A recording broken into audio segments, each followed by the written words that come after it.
예를 들어서 고난 받으시기 전에, 그리고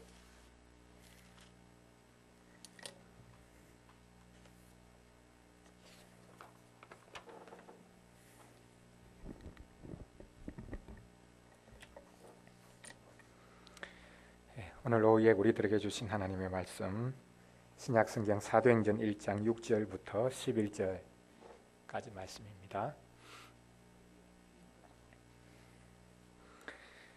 사도행전 1장 6절부터 11절까지 말씀, 우리 같이 한 목소리로 읽겠습니다. 신약성경 사도행전 1장 6절부터 11절까지 말씀입니다. 우리 같이 읽겠습니다. 그들이 모였을 때에 예수께 여쭈어 이르되 주께서 이스라엘 나라를 회복하심이 이때니까 하니, 이르시되 때와 시기는 아버지께서 자기의 권한에 두셨으니 너희가 알 바 아니요 오직 성령이 너희에게 임하시면 너희가 권능을 받고 예루살렘과 온 유대와 사마리아와 땅끝까지 이르러 내 증인이 되리라 하시니라. 이 말씀을 마치시고 그들이 보는 데 올리워 가시니 구름이 그를 가리어 보이지 않게 하더라.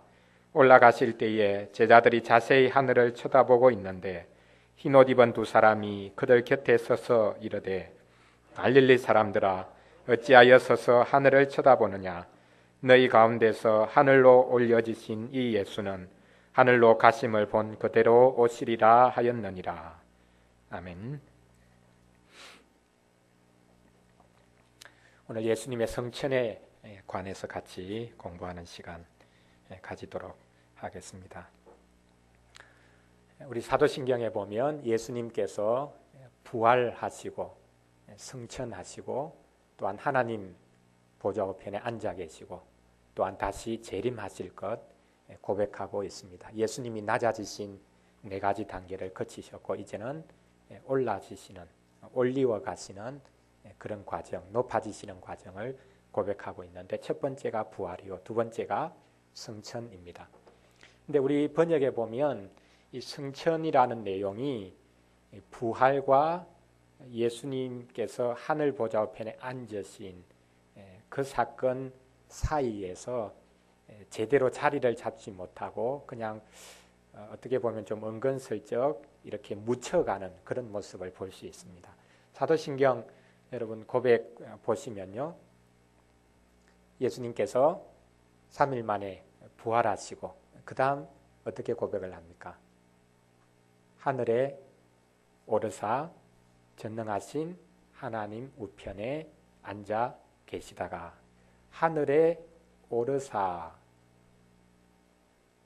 전능하신 하나님 우편에 앉아 계시다가, 하늘에 오르셨다라는 사건이 하나님 보좌 우편에 앉아 계시는 사건, 그 사건 속에 그냥 포함되어 버리고 또 흡수되어 버린 그런 느낌이 듭니다.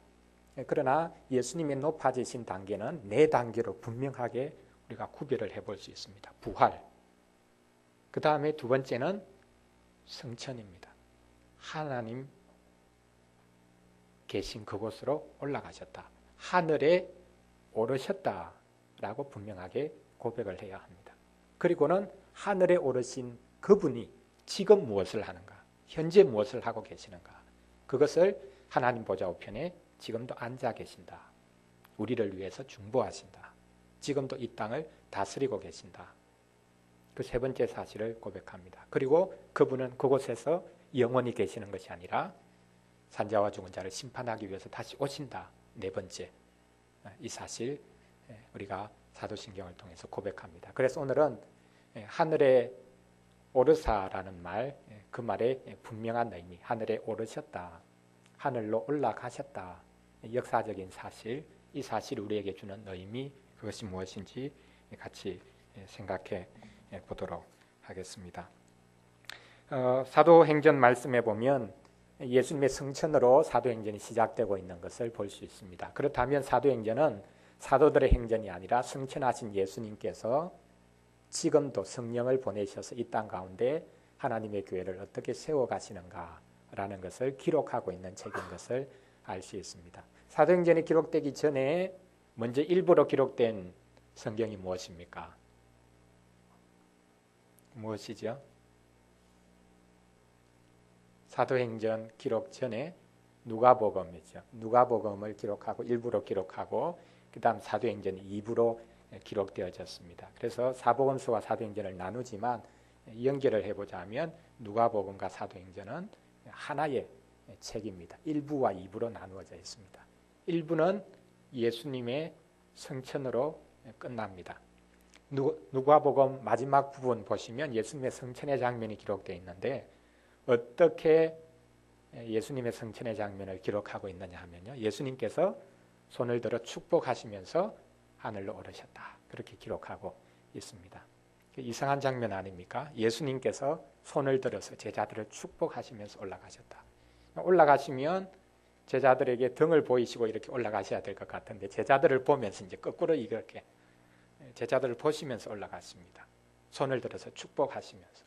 그 의미가 무엇이겠습니까? 성천은 예수님이 사라지신 것이 아니라 하늘로 오르셔서 지속적으로 제자들과 함께 하시고 그들에게 복 주시는 지상의 사역이 끝나셨기 때문에 이제는 하늘나라에 오르셔서 하늘에서 제자들을 지속적으로 복 주시면서 그들과 함께 하시는 새로운 방식의 일하심이었다라는 것을 누가복음 마지막 부분이 증거하고 있습니다. 그리고 사도행전이 동일하게 예수님의 성천으로 시작을 하고 있죠.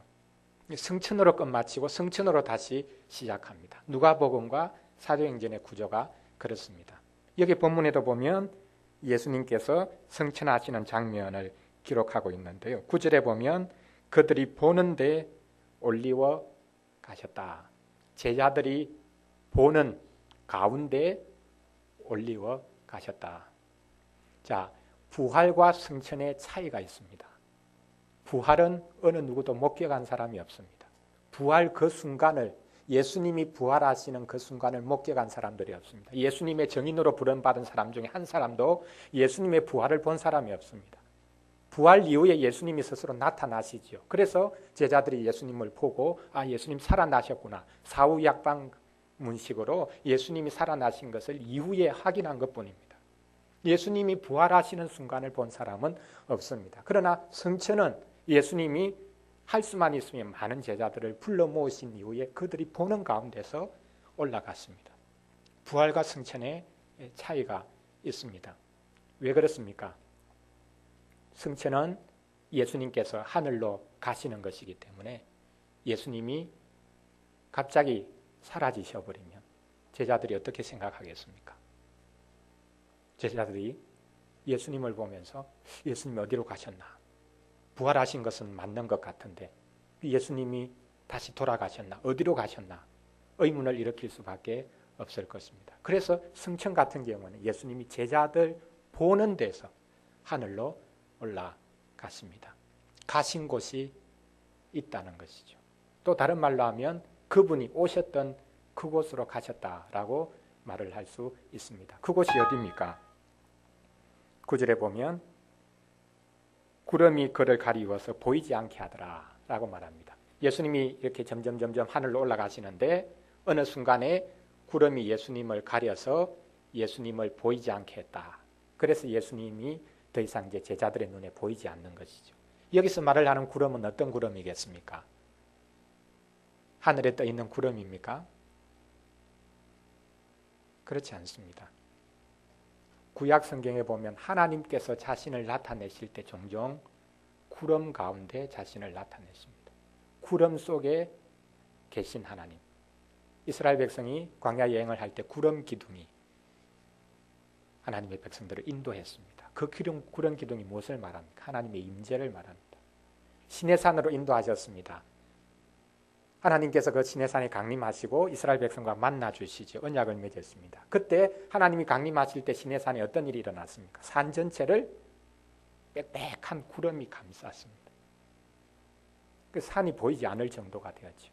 그리고 지진이 일어납니다. 시내산 전체가 흔들리고 요동칩니다. 그리고는 그 산에 천둥과 번개가 칩니다.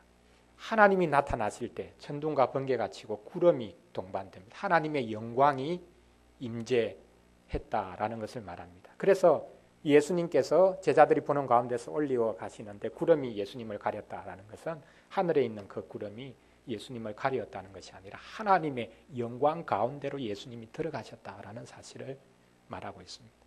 그냥 공중으로 사라져버린 것이 아닙니다. 예수님은 하나님의 영광으로 나아가셨습니다. 이 땅에서는 성전 안에, 지성소 안에, 심지어 성소 안에도 예수님은 들어갈 수 없었지요.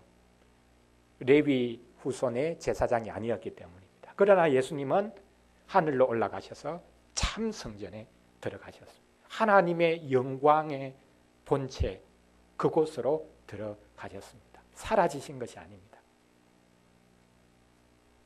구름 속에 가려져서 예수님이 갑자기 사라지신 것이 아니라 하나님의 영광 가운데로 들어가셨다. 그렇게 우리가 분명히 이해할 수 있습니다. 자, 그러면서 한 가지 이 사실을 고백하면서 우리 신앙 고백에는 분명하게 그렇게 언급되어 있지 않지만 하늘에 오르셨다라고 할 때에 이 하늘이 어떤 하늘인가? 그것은 그냥 우리가 눈에 보는 창공, 푸른 하늘 그것이 아니라 하나님이 계신 그곳으로 올라가셨다. 그 영광 가운데로 나아가셨다라는 사실을 우리는 분명히 믿음으로 고백할 수 있어야 되겠습니다. 창세기 1장 1절에 보면 하나님께서 태초에 무엇을 만드셨다고 합니까? 천지를 만드셨다. 하늘과 땅을 만드셨다. 거기서 말을 하는 하늘이 어떤 하늘입니까? 그 하늘이 바로 하나님이 계신 그곳을 말합니다. 거기에는 간접적인 방식이지만 천사들의 창조까지도 그곳에 간접적으로 포함되어 있을 것입니다. 영적인 세계, 하나님이 계신 바로 그곳뿐만 아니라 땅을 만드셨다. 거기서 말을 하는 땅은 우리가 살고 있는 지구뿐만 아니라 모든 우주를 포함을 하는 것입니다. 하나님께서 모든 영적인 세계, 또 물질적인 세계, 그것을 만드셨다. 그 고백을 하고 있습니다. 예수님께서 바로 그곳으로부터, 그 하늘로부터 오셨습니다. 오셨던 그분이 이 땅의 사역을 완성하시고 다시금 하늘로 올라가셨습니다. 오셨던 바로 그곳으로 가셨습니다. 자, 그러면 우리가 예수님께서 하늘에 오르셨다, 승천하셨다라고 고백하면서 얻게 되는 유익이 무엇이고 또 이 승천의 의미가 무엇인가, 그것 같이 한번 살펴보도록 하겠습니다. 제46문, 제18주일 46문 같이 봅니다. 하늘에 오르셨고 라는 말로 당신은 무엇을 고백합니까? 우리 답 같이 한번 읽겠습니다. 그리스도는 제자들이 보는 가운데 땅에서 하늘로 오르셨고 우리의 유익을 위하여 거기에 계시며 장차 살아있는 자들과 죽은 자들을 심판하러 다시 오실 것입니다. 역사적인 과정을 분명하게 언급하고 있습니다. 예수님은 제자들이 보는 가운데 땅에서 하늘로 올라가셨다. 그러면 그 이후에는 그곳에, 그 하늘에 지금도 계신다. 왜 계시는가? 왜 잠시 가셨다가 다시 오실 수도 있는데 그곳에 계시는가? 오히려 그것이 우리에게 유익하기 때문에, 우리의 유익을 위해서 지금도 거기 계신다. 우리의 유익을 위해서라면 예수님이 다시 빨리 오셔야 되는데 그것이 아니라 도리어 그분이 그곳에 계시는 것이 유익하기 때문에 그곳에 올라가셨던 그곳에 지금 계신다. 그러나 영원히 계시는 것이 아니라 장차 살아있는 자들과 죽은 자들을 심판하러 다시 오실 것이다 라고 고백하고 있습니다. 자, 그러면 여기에서 질문이 생길 수 있는데요. 예수님이 가셨습니다. 당분간은 이 땅에 다시 오시지 않습니다. 그러면 이 땅에 있는 우리는 어떻게 살아야 되는 것입니까? 47문에서 이런 질문을 하죠. 그렇다면 세상 끝날까지 우리와 함께 있으리라는 그리스도의 약속은 어떻게 됩니까? 예수님이 스스로 모순되는 행동, 말씀을 하신 것이 아닌가, 그런 질문이죠. 예수님께서는 마태복음 마지막 장에 보면 이렇게 행해라 너희들이, 그렇게 말씀하시고 내가 세상 끝날까지 너희와 항상 함께 있을 거다 약속하셨습니다. 세상 끝날까지 너희와 항상 함께 있을 것이다 약속하셨는데 그분이 가버리셨습니다. 그럼 어떤 방식으로 함께 하시겠다는 말입니까? 함께 하시겠다고 하신 분이 왜 가시는 것입니까? 답을 보면 예수님, 그분이 참 하나님이시요 참 인간이시다. 그리고 그분은 인성과 신성을 동시에 가지고 계신 분이다 라는 것을 통해 우리가 이 해답을 얻어볼 수 있습니다. 같이 한번 읽겠습니다. 그리스도는 참 인간이고 참 하나님이십니다. 그의 인성으로는 더 이상 세상에 계시지 않으나 그의 신성과 위엄과 은혜와 성신으로는 잠시도 우리를 떠나지 않습니다. 예수님은 참 인간이요 참 하나님이십니다. 두 본성을 가지고 계십니다. 한 인격 안에 두 본성을 가지고 계십니다. 신성과 인성을 소유하고 계십니다. 자, 그분이 가셨습니다. 그러면 인성은 이 땅에 계시지 않죠. 더 이상 계실 수가 없습니다. 예수 그리스도의 인성은 지금 하나님 보좌 우편에 계십니다. 그러나 예수님은 신성을 가지고 계신 분이기 때문에 그 신성으로는 여전히 이 땅에 우리와 함께 하실 수 있다. 그러면 신성이 우리 가운데 함께 하실 수 있다라는 것이 도대체 무엇을 말하는가? 그 구체적인 방식이 무엇인가? 라는 것, 그것을 여기서 해설하기를 위엄과 은혜와 성신, 즉 성령으로는 잠시도 우리를 떠나지 않으신다. 예수 그리스도는 하나님의 위엄, 신성의 위엄으로 여전히 우리 가운데 계신다. 그리고 그 은혜로 말미암아 하나님께서 우리에게 베풀어 주시는 그 은혜로 말미암아 우리 가운데 여전히 계신다. 그리고 특별히 성령으로 잠시도 우리를 떠나지 않고 우리 가운데 계신다. 성령은 아들의 영이십니다. 그래서 성령께서 우리 가운데 오심으로 그리스도께서는 지금도 우리와 함께 계실 수 있습니다. 인성은 이 땅을 떠나셨지만 그리스도의 그 몸, 부활하신 몸, 영광스러운 몸이 되셨음에도 불구하고 여전히 몸이시기 때문에 몸을 가지고 가신 그분, 그 몸은 하나님 보좌 앞에 서 계십니다. 그러나 그리스도는 신성으로 성령으로 지금 이 땅에 우리 가운데 찾아와 계신다. 그렇게 고백을 하고 있습니다. 48문을 보면요, 한 가지 질문을 더 던지고 있습니다. 그런데 그리스도의 신성이 있는 곳마다 인성이 있는 것이 아니라면 그리스도의 두 본성이 서로 나뉜다는 것입니까? 신성은 하늘에 있고 인성은 하늘에 있고 신성은 땅에 있고, 그러면 예수님의 인성과 신성이 분리된 것인가? 그런 질문을 던집니다. 왜 이런 질문을 던지냐 하면요, 하나님께서, 예수님께서 어떤 방식으로 우리와 함께하고 계시는가, 그리고 특별히 성찬을 통해서 어떤 방식으로 우리와 함께 하시는가라는 그 이해 때문에 실은 이런 질문을 던지고 있습니다. 답을 한번 읽어보겠습니다. 결코 그렇지 않습니다. 신성은 아무 곳에도 갇히지 않고 어디나 계십니다. 그러므로 신성은 그가 취하신 인성을 초월함이 분명하며 그러나 동시에 인성 안에 거하고 인격적으로 결합되어 있습니다.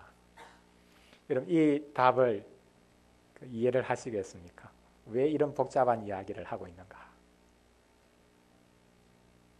예수님의 인성은 하늘에 계시고 신성은 어디든지 계실 수 있다. 그러면 신성과 인성이 완전히 나누어졌다는 말인가?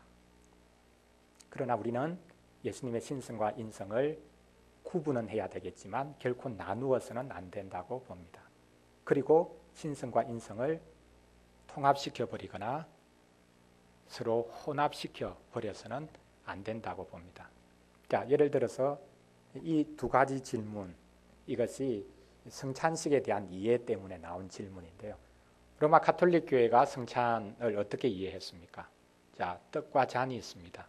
사제가 집례할 때 이 떡과 잔, 이것은 물질인데 이것이 예수님의 실제 살과 피로 바뀐다고 봅니다.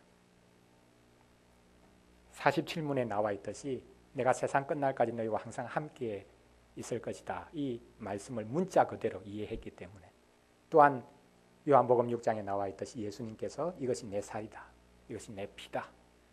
그렇게 성찬식 제정을 통해서 하셨던 말씀, 그것을 문자 그대로 받아들여서 사제가 집례하는 순간에 떡과 잔이 예수님의 살과 피로 변한다고 보았습니다.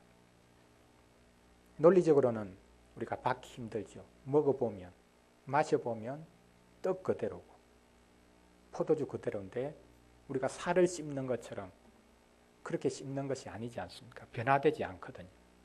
그러나 분명히 변화되었다고 믿어야 된다. 예수님의 살과 피로 바뀌었다고 믿어야 된다. 그래야만이 실제로 예수님의 구속의 사건이 우리에게 그 순간 전달된다고 보았기 때문입니다. 이것에 대해서 종교개혁자 마틴 루터는 다른 생각을 했습니다. 예수님의 살과 피로 그것이 변하는 것이 아니라 장과 떡은 그대로 있지만 그 장과 떡에 함께 예수님의 몸과 피가 더불어 같이 있다는 것입니다. 가운데, 위에, 아래에. 크게 차이가 없는 것 같습니다. 그러나 실제로 바뀌지는 않지만 거기에 예수님의 인성이 같이 그 자리에 포함되어 있다. 왜냐하면 그 마틴 루터 같은 경우에는 예수님의 인성, 신성의 교류를 강하게 집착을 했는데 예수님의 신성이 있는 곳에는 인성도 더불어 있다. 예수님의 인성은 우리는 하늘에 계신다고 봅니다. 하나님 앞에 서 있습니다. 이 땅에 계시지 않습니다. 우리가 이 땅에서 예수님을 볼 수가 없습니다. 육신으로 예수님을 더 이상 볼 수가 없습니다. 그런데 마틴 루터의 생각에는 예수님의 인성과 신성은 너무나 친밀하게 서로 교류하고 있기 때문에 예수님의 신성이 있는 곳에 인성도 같이 있을 수밖에 없다.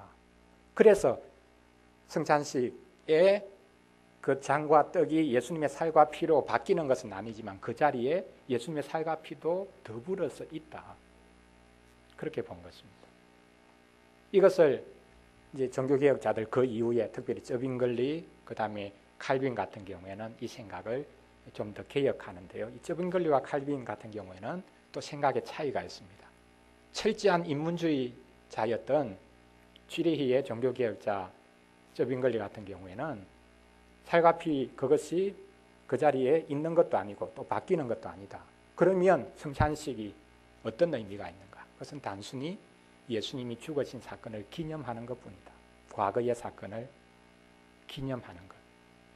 예수님이 우리를 위해서 돌아가셨습니다. 이 사실을 잊지 맙시다. 기념식을 하는 것이죠. 성찬식은 기념식이라고 본 겁니다. 근데 칼빈은 거기에서 더 나아가서 이 세 가지 것도 아니고 실제로 성찬식이 우리에게 효력이 있는 예식이 되는데 그것은 기념 정도도 아니고 그리고 실제로 변화되거나 거기에 예수님의 살과 피가 있어서가 아니라 영적으로 하늘에 계신 그 그리스도 그분은 이 성찬식에 영적으로 함께 하신다. 영적인 임재가 그 자리에 분명히 있다. 그래서 이 성찬식이 우리에게 분명한 효력이 있도록 역사하신다라고 주장을 했습니다. 금방 다양한 성찬에 대한 해석 말씀드렸는데 이런 이해 때문에 예수님의 신성과 인성이 어떤 관계 속에 있는가? 그분이 하늘로 가셨는데 그러면 이 땅에는 어떤 방식으로 우리와 함께 하는가? 그리고 그것이 실제적으로 우리에게 어떤 방식으로 이 성찬이 은혜를 끼치는 방편이 되는가라는 이해 때문에 이런 두 가지 질문을 하고 있는 것을 볼 수 있습니다. 그렇다면 이것이 우리의 신앙생활에도 영향력을 미치는데요. 쉽게 말하면 로마 가톨릭의 영성, 루터교의 영성은 어떤 것인가? 하늘에 올라가신 예수 그리스도, 그분의 인성을 이 땅으로 끌어내려서 그분을 직접적으로 만나는 경험을 통해서 우리가 거룩해진다고 생각을 했습니다. 그러나 이것은 우리가 믿는 바가 아닙니다. 마지막 49문에 나와 있듯이 우리는 성찬식을 통해서 예수 그리스도의 몸을 이 땅에 끌어내리는 것이 아니라 오히려 성찬식에 참여할 때에 우리의 몸을 끌어올려서 하늘에 계신 그분 앞으로 나아갑니다. 그래서 이것이 우리에게 신령한 은혜가 되고 참된 복이 됩니다. 그리스도를 끌어내릴 것이냐? 그렇지 않으면 우리를 성령의 도우심으로 말미암아 우리의 마음을 들어 올려서 하나님 그분, 예수 그리스도가 계신 그분 앞으로 나아가게 만들 거냐? 이 차이. 그리스도를 끌어내리느냐? 그렇지 않으면 우리의 심령을 들어 올려 하나님의 은혜의 보좌 앞으로 우리를 드리고 나아가게 만들 것이냐? 이것이 큰 차이입니다. 자, 그러면 실제로 마지막 49문을 통해서 그리스도께서 하늘에 오르신 것, 이것이 우리에게 어떤 유익을 주는지 한번 살펴보도록 하겠습니다. 첫 번째 내용인데요. 같이 한번 읽어보겠습니다. 첫째, 그리스도는 우리의 대언자로서 하늘에서 우리를 위해 그의 아버지 앞에서 간구하십니다. 하늘로 올라가신 그분이 하늘에서 우리를 위해서 하나님 아버지 앞에서 간구하고 계신다. 예수님은 우리의 대언자가 되십니다. 이 땅에서도 제자들을 위해서 간구하셨죠. 그러나 이제는 하나님 보좌 우편에서 끊임없이 우리를 위해서 간구하십니다. 특별히 구원받은 하나님의 백성, 그 백성이 구원을 완성할 그때까지 하나님이 지키시고 보호해 주실 것을 지속적으로 간구하고 있습니다. 이것이 유효할 수 있는 것이 무엇이겠습니까? 예수님의 간구가 유효할 수 있는 이유가 무엇이겠습니까? 예수님의 몸이 지금 하나님 앞에 있지 않습니까? 자기의 희생하신 몸이 하나님 앞에 있습니다. 그래서 하나님께 늘 보여드리는 것이죠. 하나님, 희생당한 제 몸을 보십시오. 땅에 있는 하나님의 백성들을 위해서 제가 희생했습니다. 제가 온전히 십자가의 고난을 치루었습니다. 그것을 하나님께 늘 보여드리고 있기 때문에 예수님의 간구가 하나님께 기쁘게 드려질 수 있고, 그래서 이 땅 가운데 하나님께서는 지속적으로 잃어버린 자들을 구원해 가시고, 또한 구원하신 자들을 하나님께서 보호하시고 끝까지 그들의 연약한 가운데서도 지키시는 그 일을 계속적으로 해 가시는 것입니다. 그 다음 둘째 보겠습니다. 우리의 몸이 그리스도 안에서 하늘에 있으며 이것은 머리 대신 그리스도께서 그의 지체인 우리를 그에게로 이끌어 올리실 것에 대한 확실한 보증입니다. 여기 이상한 표현이 있습니다. 우리의 몸이 그리스도 안에서 하늘에 있습니다. 여러분, 여러분의 몸이 지금 어디 있습니까? 지금 이 건물 안에 있습니다. 그런데 여기서 표현하는 것은 예수님의 성천으로 말미암아 우리의 몸은 그리스도 안에서 하늘에 있다. 우리의 몸이 하늘에 있다고 말합니다. 전혀 안 맞는 말이죠. 이것이 그리스도와 연합된 성도들의 신비입니다. 에베소서 2장에서 사도 바울이 하는 이야기는 그리스도가 죽었을 때 우리도 같이 죽었고, 그리스도가 살아나실 때 우리도 같이 살아났고, 그리스도께서 승천하실 때 우리도 같이 승천했고, 그리스도께서 지금 하나님 보좌 우편에 앉아 계시는데 지금 우리도 그분과 함께 하나님 보좌 우편에 앉아 있다. 미래의 사건일 건데 우리가 승천할 것, 우리가 하나님 보좌 우편에 장차 앉게 될 것, 그것은 미래의 사건인데 미래의 사건으로가 아니라 예수 그리스도께서 과거에 하신 그 일이 이미 우리 것이 되었다고 말하고 있습니다. 그래서 우리는 지금 영적으로 하나님 보좌 우편에 앉아 있습니다. 여기 보면 우리의 몸이 그리스도 안에서 하늘에 있다라고 표현하고, 이게 논리적으로 이해하기 힘드니까 설명을 덧붙이는데요. 이것은 머리 대신 그리스도께서 그의 지체인 우리를 그에게로 이끌어 올리실 것에 대한 확실한 보증입니다. 첫 번째 예수 그리스도의 성천, 그 유익을 설명하면서 그리스도를 우리의 대언자로 설명했습니다. 그 다음 두 번째는 그리스도를 머리라고 표현합니다.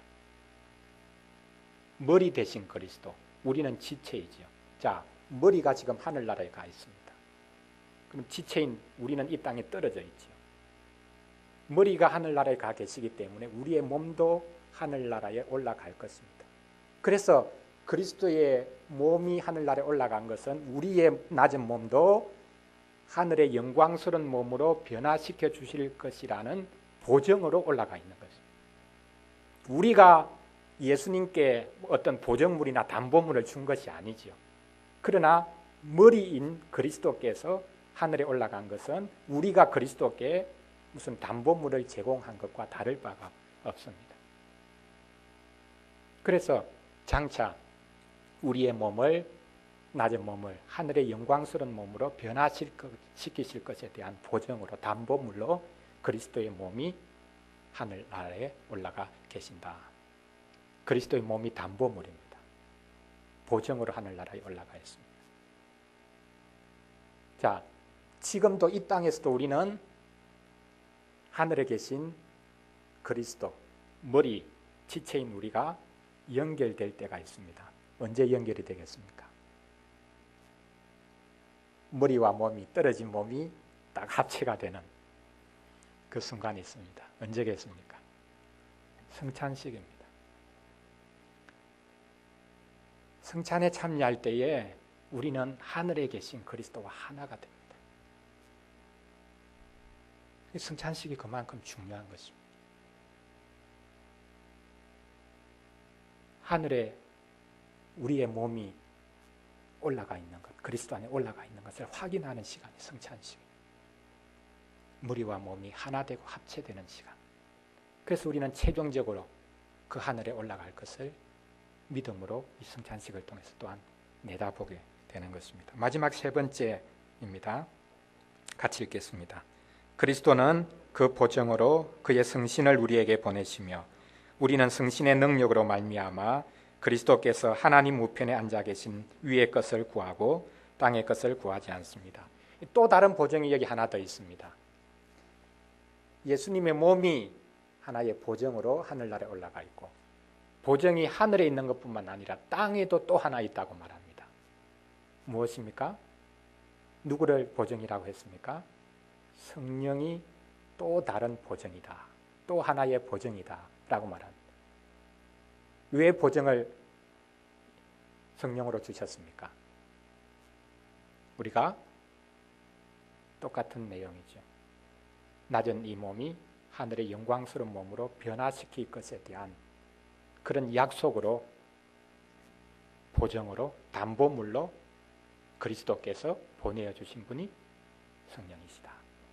그래서 오순절 성령 강림 통해서 성령께서 이 땅에 오셨다라는 것, 그것에 대한 이해를 우리가 가져야 될 뿐만 아니라 또한 우리는 하나님께서 또한 그리스도를 통해서 보내주신 그 성령으로 말미암아 우리는 하늘나라로 들어가는 자들이다. 이미 우리는 보증을 받았다. 이 사실을 우리가 믿음으로 고백할 수 있어야 됩니다. 약혼식 할 때 두 사람이, 남녀가 서로 반지를 교환합니다. 그 보증이죠. 우리 결혼하자. 약속 반지를 서로 교환했습니다. 하늘에도 보증이 하나 있고 땅에도 보증이 하나 있습니다. 그리스도의 몸이 하늘에 있는 우리의 보증물입니다. 또한 성령께서는 하나님께서, 그리스도께서 보내주신, 이 땅에 보내주신 또 하나의 보증입니다. 이 두 개, 서로에게 허락하신 이 보증, 이것이 곧 때가 되면 영광스러운 그 날을 맞이하게 될 것입니다. 쉽게 말하면 결혼식을 맞이하게 될 것이죠. 하늘과 땅이 하나 되는 그 날이 온다는 말입니다. 남녀가 결혼을 통해서 하나가 되듯이 서로의 보증으로 하늘에 계신 그리스도의 몸, 이 땅에 있는 성령, 그것으로 말미암아 이제는 하늘과 땅이 마침내 하나 되는 새하늘과 새 땅이라는 것, 그것이 마침내 우리 가운데 펼쳐지는 그 영광스러운 날이 오게 될 것입니다. 그래서 우리가 어떤 방식으로 살아야 되는가라는 것을 여기 마지막으로 고백하기를, 그리스도께서 하나님 우편에 앉아 계신 위의 것을 구하고 땅의 것을 구하지 않아야 된다라고 고백하고 있습니다. 우리는 이제부터 그리스도께서 계신 바로 그 위의 것, 그것을 구하며 살아가야 된다. 그러면 이 땅은 빨리 벗어나라는 말입니까? 이 땅에서의 삶이 무가치하다는 것입니까? 그렇지 않습니다. 하늘의 관점에서 이 땅을 바라보라는 것입니다. 위의 관점에서 이 아래의 것들을 바라보고 살아라는 것입니다. 땅에 매여서 땅의 원칙, 땅의 방식으로만 사는 그것은 결국 망하는 길입니다.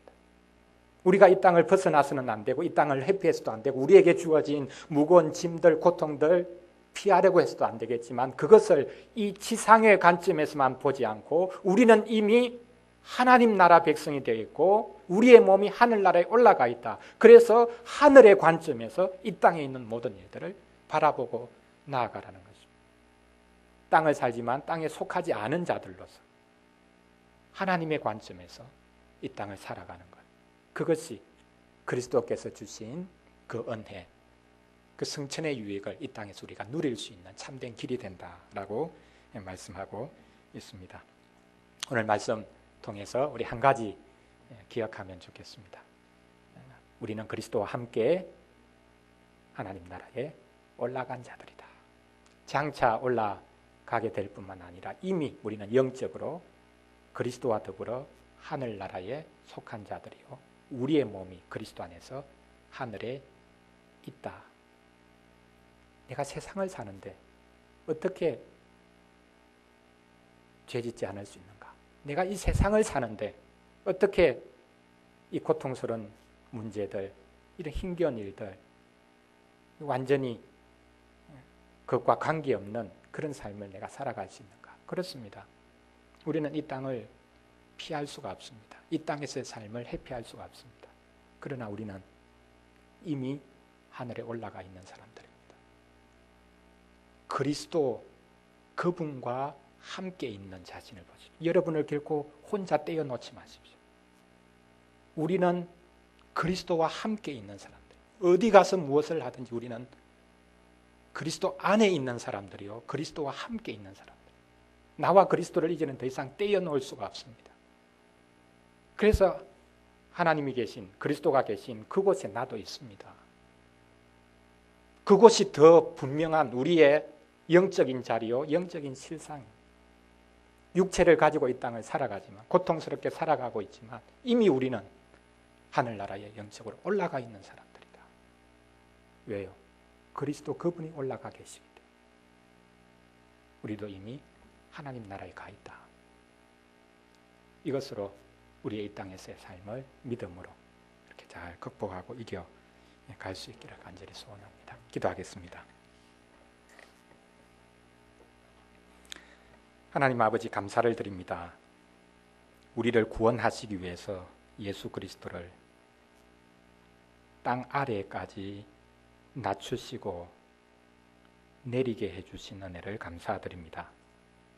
우리의 모든 죄를 짊어지셨고 우리의 모든 허물을 짊어지셨고 우리가 당해야 되는 지옥의 고통까지도 온전히 경험하게 해주신 것 감사드립니다.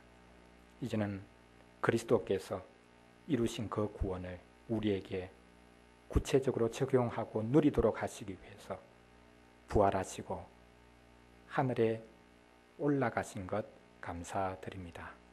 우리도 그리스도와 함께 이미 하늘에 올라가 있습니다. 우리가 하나님 나라 백성이 되어진 것, 이것이 이 땅을 살아가는 것보다 더 분명한 현실임을 알게 하여 주셔서 위의 것을 구하고 위의 것을 찾는 주의 백성들 될 수 있도록 도와주시옵소서. 하늘의 관점에서 그리스도 안에 있는 주의 백성으로서의 이 땅의 삶을 충실하게 살아갈 수 있도록 은총과 자비를 베풀어 주시옵소서. 늘 연약하고 넘어집니다. 쉽게 죄에 물들기도 합니다. 지극히 작은 일에도 우리의 마음이 한순간에 무너지기도 합니다. 주님, 그러나 우리는 이미 우리의 몸이 그리스도 안에서 하늘에 있음을 알게 하여 주셔서 그 영광스러운 하늘의 은총이 마침내 우리 가운데 임할 것을 기대하며 소망하는 복된 하나님의 백성이 되도록 도와주옵소서. 마침내 하늘과 땅이 하나가 될 그날을 저희들이 간절히 기대하오니 하나님께서 우리 가운데 영광으로 나타나실 날 기대하오니 그날 기대하며 저희들이 믿음으로 또한 인내하며 이 땅에서의 삶을 살아갈 수 있도록 도우시고 주의 백성들 크게 위로하여 주시옵소서. 그리스도의 성천이 우리에게 참된 위로가 되어진 것 감사드리며 우리를 사랑하시는 예수님 이름으로 기도합니다. 아멘.